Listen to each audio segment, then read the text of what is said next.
Du 18 novembre au 3 décembre 2022 s'est déroulé le festival de danse Plein Phare. Et j'ai eu la chance de faire à peu près tous les spectacles de la programmation. Donc j'ai décidé de faire un petit bilan dédié à la programmation de Plein Phare. Parce que sinon ça aurait été trop long de mettre ça, et ça n'aurait pas fait sens de mettre ça soit dans le bilan de novembre, soit dans le bilan de décembre. Donc voilà donc pour le gros bilan du festival Plein Phare. Gros, je ne sais pas. Mais j'ai vu pas mal de spectacles en assez peu de temps, du coup, à peu près 2 semaines. Vous voyez, là, il n'y a même pas toutes les fiches. Donc, c'est parti. Le premier spectacle que j'ai vu dans le cadre du festival, c'était le samedi, mais j'ai pas la petite fiche, c'était Emprise. On voit là, cette photo, c'est du spectacle Emprise de Maxime Kozik. Je crois que c'était son premier spectacle solo.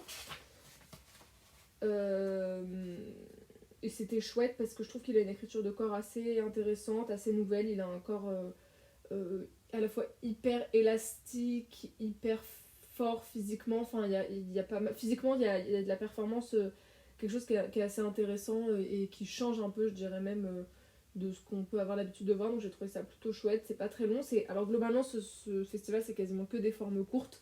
Donc c'est ça qui est chouette, ça permet aussi de voir plusieurs choses en l'espace d'une seule soirée, etc. Et de voir des esthétiques très différentes. Et donc là, c'était plutôt chouette, j'ai bien aimé En Prise. Ensuite, il y avait le samedi toujours, hein, Âme du chorégraphe Fouad Boussou. C'est une création, donc c'était la première fois que la pièce jouait. C'était plutôt chouette. En fait, il y a un danseur et un autre interprète au plateau qui danse moins, qui parle.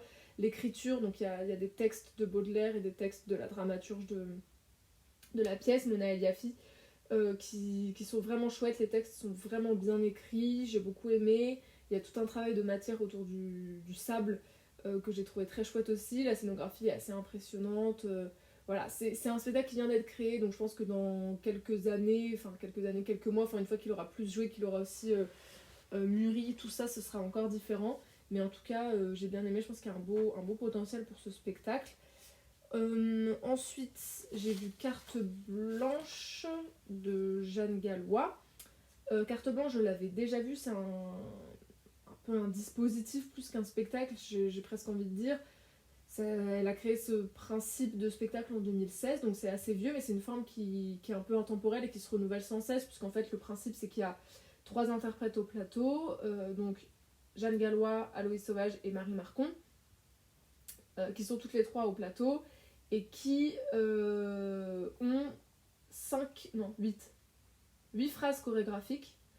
Et en fait, c'est au public, donc il y a un micro qui circule dans le public, et c'est le public qui choisit quel interprète joue quelle phrase. Et donc ça permet de réfléchir aussi en tant que spectateur, spectatrice, d'être actif et active au regard du procédé de composition de la pièce. Et donc c'est assez intéressant. D'abord, on donne juste un chiffre, ensuite on donne un prénom et un chiffre, donc elles font des choses différentes. Et parfois elles le font, parfois elles le font pas, mais la troisième étape, c'est de donner aussi une lettre. Et donc ça fait varier la phrase, qui l'a fait, et la vitesse à laquelle elle est faite. Donc c'est assez intéressant. Je trouve ça chouette comme dispositif, puis ça fonctionne plutôt bien. Donc c'était cool de revoir Carte Blanche. Tac tac tac, donc ça c'était dimanche, lundi, c'est ça, il y avait à nouveau Âme. En fait, il y a plusieurs spectacles qui se jouent sur plusieurs jours. Donc la programmation elle est un peu complexe, mais voilà. Donc dimanche et lundi c'est passé. Ensuite mardi, dans un musée, j'ai vu Incarnation de Margot d'Orléans, qui est une proposition assez incroyable. Margot d'Orléans est toute seule au plateau, dans un dispositif avec de l'eau qui tombe, qui goûte, etc. Il y a tout un dispositif sonore. En fait, le plateau sur lequel elle joue est sonorisé de façon à ce que l'eau, les gouttes d'eau, fassent partie comme de la bande son en fait, et on se rend pas tout de suite compte, c'est hyper subtil, tout est dans l'extrême lenteur, mais tout fonctionne tellement bien. Moi je me suis surprise à être complètement captivée par cette extrême lenteur. J'y allais, je voulais voir ce qu'était le travail de Margot d'Orléans, mais j'y allais, j'avoue, un peu perplexe, un peu inquiète peut-être. Et en fait, j'ai été très agréablement surprise, et je me suis surprise à être complètement captivée par cette extrême lenteur. Et en fait, on ne voit même pas les choses bouger, c'est-à-dire que elle, son corps bouge dans toute la fragilité de la lenteur, parce que du coup, la contraction du corps, faire un mouvement en 20 secondes, c'est pas la même chose que de le faire en 4 secondes, en termes de force physique que ça exige. Et le décor qui bouge aussi, j'ai trouvé ça assez fou parce que je me rendais même pas compte que des choses bougeaient. Enfin bref, c'était vraiment, vraiment captivant, j'ai beaucoup aimé. Le mardi également, Uppercut a joué d'Anthony Egea. Ça c'est un peu mon fail du festival. J'ai pas du tout accroché à cette proposition. En fait, c'est 3 interprètes danseuses en pointe. Donc elles sont de formation classique, elles sont sur pointe dans un ring de boxe. J'ai pas du tout accroché. J'ai pas du tout accroché à la fois à ce qui est proposé physiquement, ce qu'il est proposé ce que le chorégraphe écrit, comment est-ce qu'il écrit le corps de ces danseuses. J'ai pas été convaincue par l'énergie qu'il leur fait porter, cette espèce d'agressivité pas hyper convaincante. J'ai pas du tout accroché à cette proposition. Après, ça reste une performance physique assez impressionnante, puisque ils sont sur pointe dans des corps, des écritures de corps qui ne sont pas celles de la danse classique, donc ça doit pas être évident. À cet endroit-là, évidemment, je ne peux être qu'admirative, mais c'est vrai que j'ai pas du tout accroché à cette proposition. Ensuite, le mercredi et le jeudi, les 2 spectacles qui jouaient, donc c'était Corde de Fouad Boussouf et Nas de Fouad Boussouf également. En fait, Corde, c'est la 2e création que le chorégraphe a fait pour ce festival. Et là, il n'y a pas du tout d'image sur les fiches du volcan parce que c'était dans la scène nationale et pas au centre chorégraphique national. Donc c'était d'abord Corde, qui est une courte pièce, d'une 25 minutes je pense, avec une danseuse et un musicien au plateau, avec une scénographie assez incroyable de cordes qui sont pendues au plafond. C'était visuellement assez impressionnant. Il y a quelque chose de très fort visuellement. Après, moi, il m'a manqué chorégraphiquement et au niveau de la danse et de l'énergie du corps, il m'a manqué des choses. C'est très contemplatif, c'est assez introspectif. Mais voilà, encore une fois, c'est une création, ça vient d'être fait, donc je pense qu'il y a un beau potentiel. Le musicien est vraiment chouette, donc voilà, je pense qu'il y a du potentiel, mais c'est vrai que c'est une énergie qui est très différente et qui, en termes de danse, moi je m'attendais à ce que ça danse quand même plus.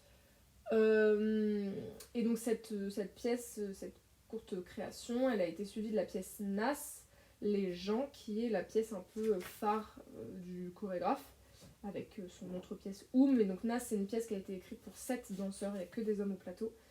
Et c'est incroyable de puissance, de vitalité, de force, de danse, il y a une énergie assez folle qui se dégage de ce spectacle.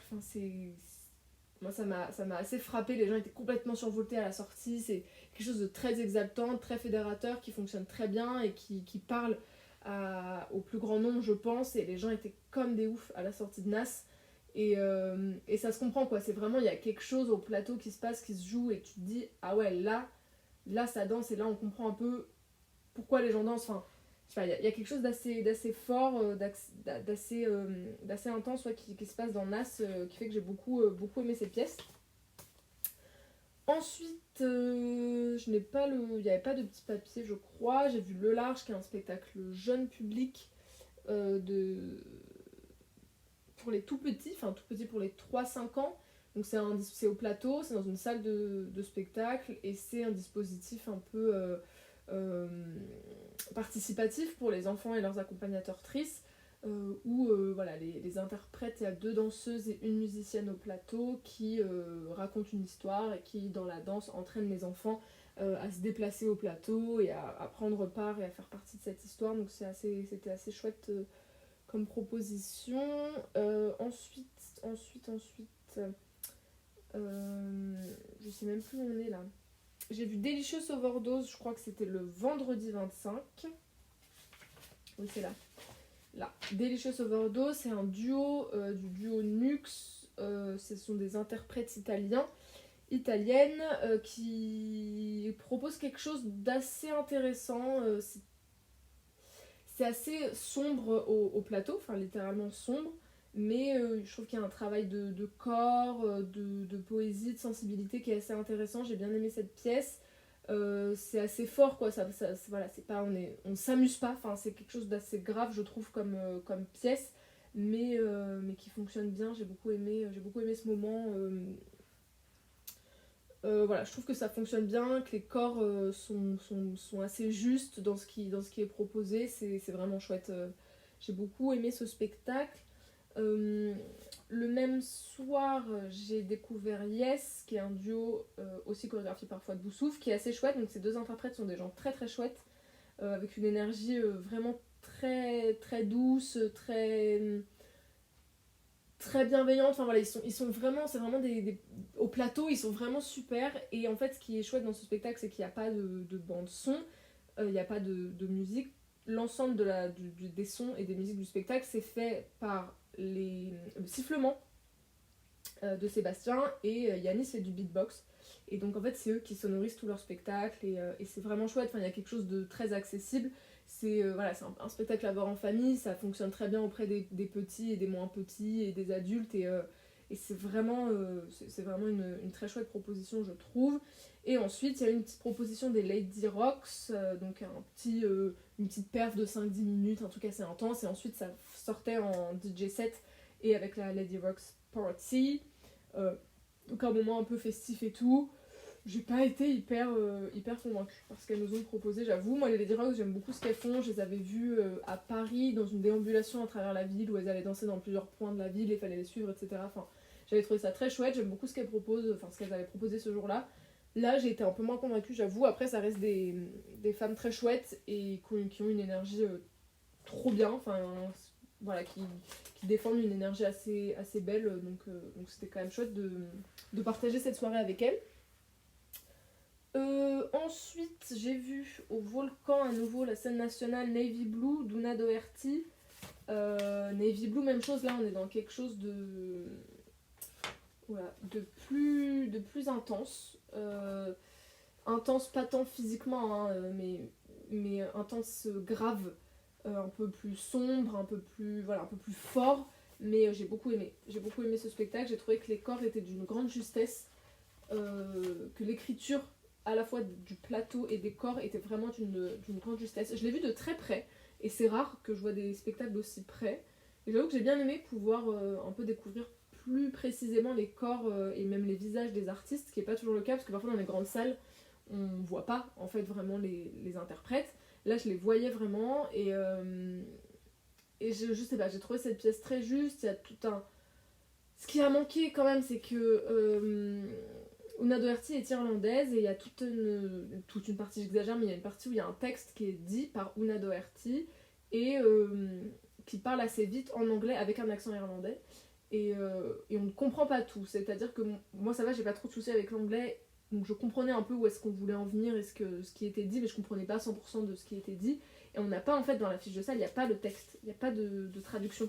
Donc ça, c'est un petit loupé, parce qu'en fait, les gens en sortant se disaient, mais enfin, d'accord, c'est chouette, je pense que ça disait des choses très intéressantes, mais en fait, si je ne comprends pas, comment je fais, quoi. Donc c'est un peu dommage, mais j'ai beaucoup aimé la pièce. La lumière, le travail technique est assez fou. Enfin, voilà, c'est une grosse production, enfin, c'est un gros morceau, quoi. C'est une grosse pièce, il y a beaucoup de technique, il y a beaucoup d'interprètes au plateau. Voilà, c'est assez intense, c'est récent comme pièce, il le danse depuis 2022, je crois, mais vraiment, moi, il y a quelque chose pour moi qui a très très bien fonctionné à cet endroit-là. Il y a eu un temps aussi le samedi, donc avant Navy Blue, de restitution d'ateliers amateurs qui avaient été menés. Donc ça, c'est toujours chouette, je trouve, de voir comment les artistes travaillent avec des amateur-trices et ce qui peut être fait. Donc il y avait deux groupes d'universitaires et un groupe de lycéens et lycéennes. Donc ça, c'était plutôt chouette aussi. C'était un petit moment convivial assez sympa. Voilà, donc des choses overdose à jouer à nouveau ce jour-là aussi. Ensuite, on arrive au lundi 28, dernière semaine du festival, avec la compagnie PJPP et leur spectacle Dernière, qui est un spectacle qui jouait pour la deuxième fois, donc qui vient tout juste d'être créé, qui n'a pas été créé sur le festival, mais qui a été créé quelques mois, semaines avant. Dernière, je reste un peu sur ma faim, j'avoue. Moi, je connaissais PJPP de nom, c'est une compagnie havraise, mais je connaissais pas leur travail, j'avais jamais vu leur travail. Et je reste un peu sur ma faim, parce que je trouve qu'il y avait du potentiel, il y avait des choses intéressantes, c'est de la danse mais pas que, ça parle aussi beaucoup, et ça joue, enfin voilà, donc j'ai trouvé qu'il y avait des choses intéressantes, mais j'ai l'impression que c'était un peu beaucoup pour pas grand chose, et voilà, je reste sur ma faim. En gros, tout ce que je peux dire, c'est que j'ai été un peu frustrée. Mais après, moi, je trouve ça positif. Souvent, quand j'ai été frustrée, c'est que j'y vois du potentiel. Donc, en vrai, c'est réjouissant. Parce qu'il y a des choses, parfois, où je suis juste en mode, bon, bah, je suis pas convaincue, point. Quand je suis frustrée, c'est que j'y voyais quelque chose de vraiment chouette qui aurait pu se passer et qui, pour moi, ne s'est pas passé. Et donc, ça me frustre un peu. Donc, en fait, c'est plutôt positif pour moi dans les spectacles d'être un peu frustrée. Voilà. Ensuite, j'ai perdu mon fil. Non, lundi, il n'y avait que ça. Donc ensuite, on arrive au mardi 29 avec Beauté bâtarde de Rémi Esterle.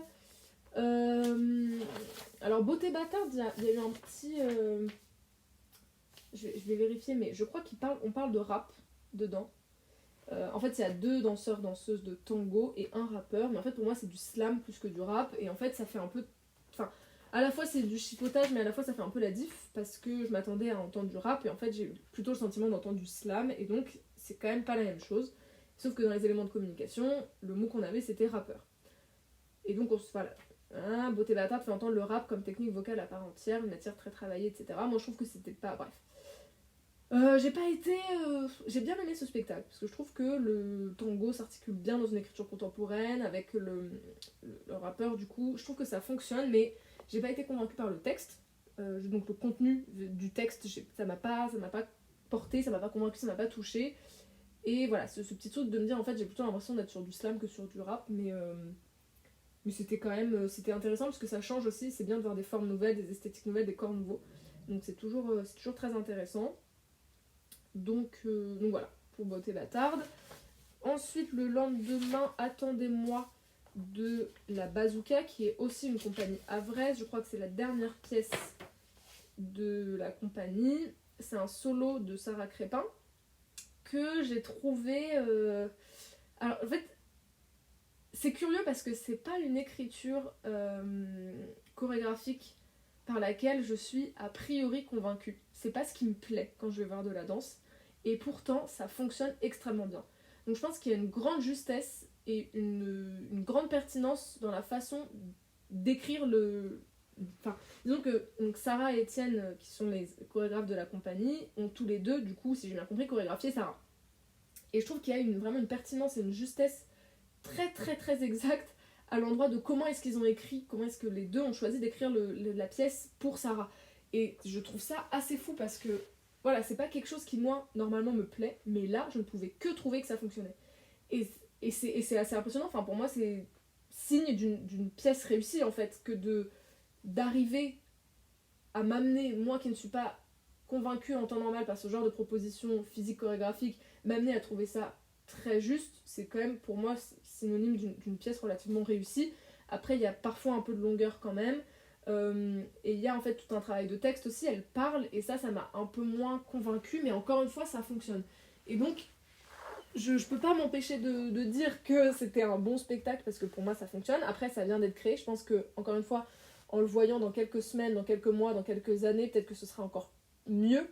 Parce que là, voilà, il y a quand même pour moi, des petites longueurs, des petits trucs qui fonctionnent moins bien, mais vraiment une grande justesse dans l'écriture du corps.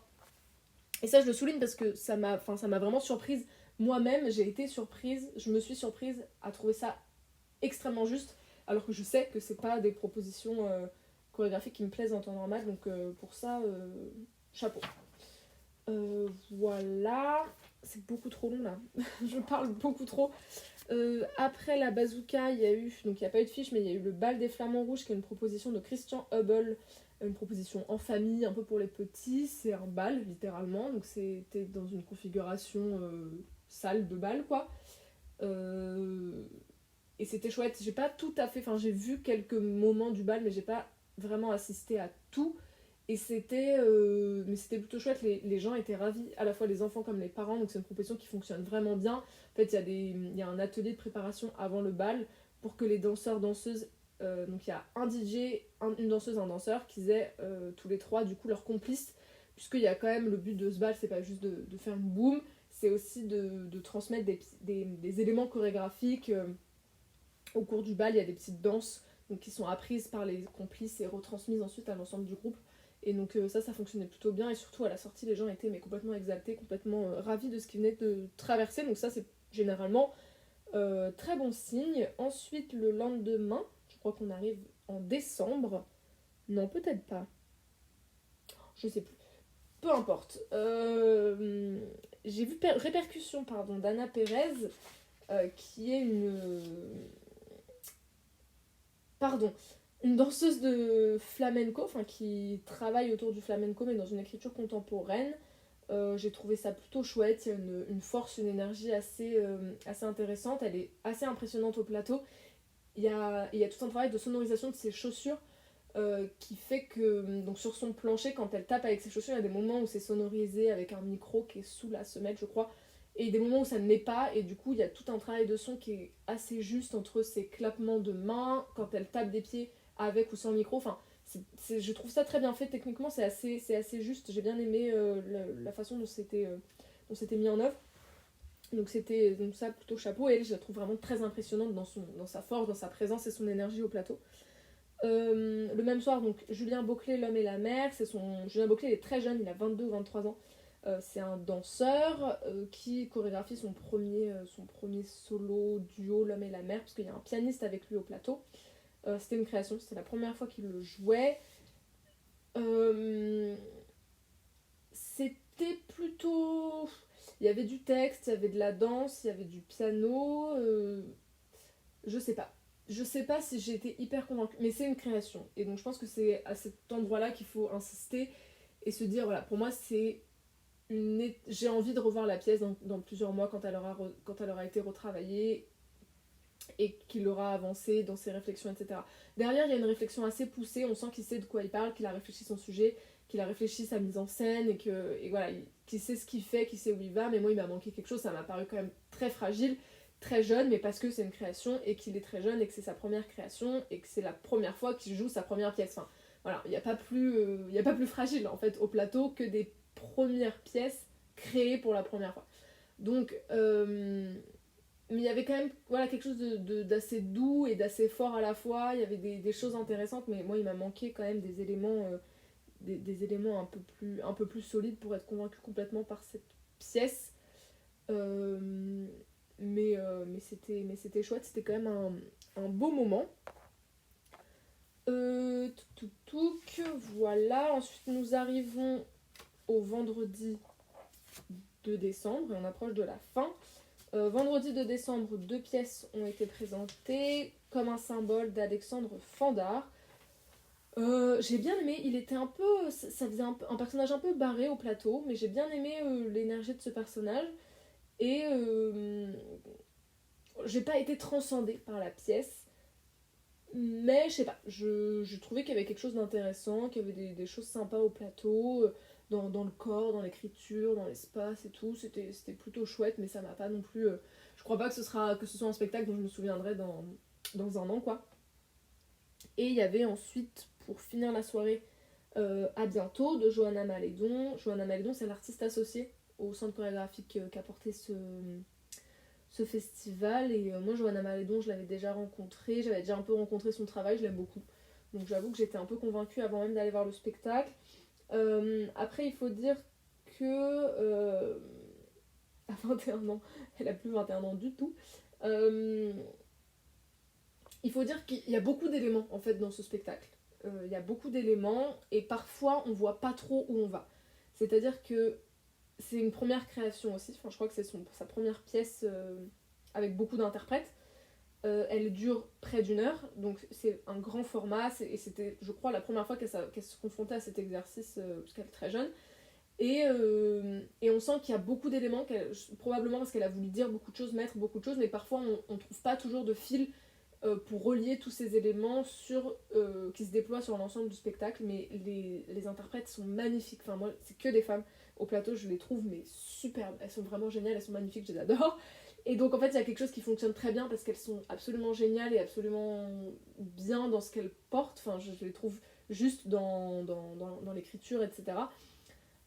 Après voilà, il y a beaucoup d'éléments, on voit pas toujours où on va et ce qui se raconte, mais j'ai beaucoup aimé cette pièce, j'ai beaucoup aimé. Et je crois que c'est tout, parce qu'ensuite le samedi de la fermeture, il y avait une sortie de résidence que j'ai pas pu voir.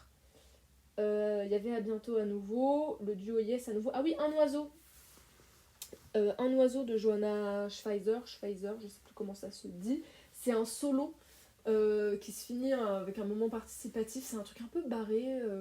Et en fait, Johanna, c'est une autre, hein, Johanna, elle est seule au plateau, dans une petite mise en scène où elle a plein de spots lumineux en rond autour d'elle.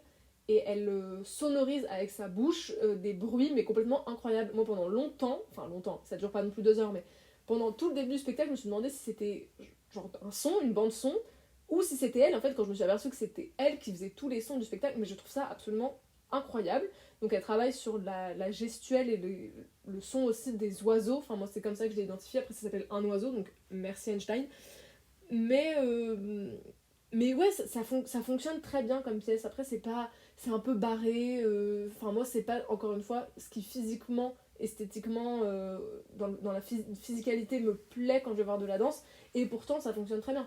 Ça fonctionne très bien parce qu'elle le porte très bien et que ce truc du son, c'est assez incroyable quand même. Donc voilà. Et je finirai là, puisque là, j'ai dû faire un bilan sur un festival d'environ 45 minutes. Donc toujours plus. Mais voilà, c'était un très beau festival, c'était la première édition, donc j'ai hâte de voir la suite de...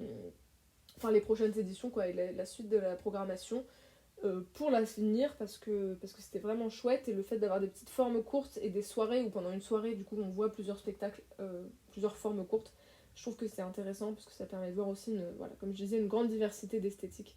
Et ça c'est toujours chouette, parce que c'est un peu aussi l'enjeu d'un centre chorégraphique, donc c'est chouette. C'est chouette, c'est chouette, donc j'ai hâte de voir la suite. Et voilà, je m'arrête là pour ce bilan.